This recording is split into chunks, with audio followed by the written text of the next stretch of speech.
তো এভরিওয়ান, কেমন আছো? আমি বেরিয়ে পড়েছি দুপুরবেলা, এখন 1:30 বাজে। আমি বেরিয়েছি বাড়ি থেকে। কেন বেরিয়েছি অবশ্যই শেয়ার করব। আর সকাল থেকে একভাবে কেনাকাটি তোমাদের কাছে শেয়ারই করতে পারিনি, কারণ হচ্ছে এত ব্যস্ততার মধ্যে।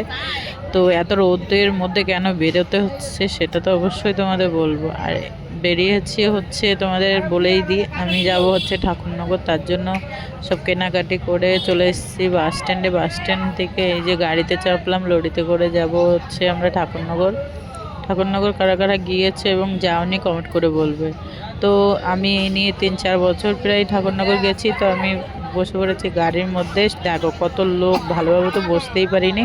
তার মধ্যে আবার এই যে একটা ছোট্ট পুচকুলি, মানে ছোট্ট বেবি, কিউট বেবি আমাকে ধরিয়ে দিয়েছে আমার কোলের মধ্যে।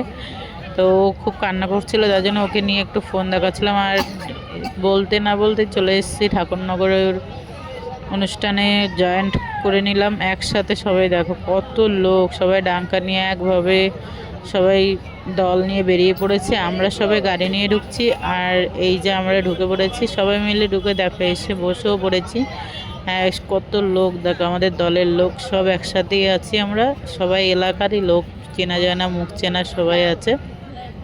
তো এখানে দেখো কত রকমের খাবারও অবশ্যই পাওয়া যায়। তোমরা যারা যারা কখনো আসোনি অবশ্যই চলে আসবে। খুব সুন্দর জায়গা, অনুষ্ঠানটা খুব ভালো হয় এবং সবাই মিলে একসাথে ঘোরাফেরা অনেক মজা হয়। তো এখানে হরিচান এবং গুরুচানের স্নান হয়, হরিবোলা বলতে পারো, হরিবোলা ঠাকুরের।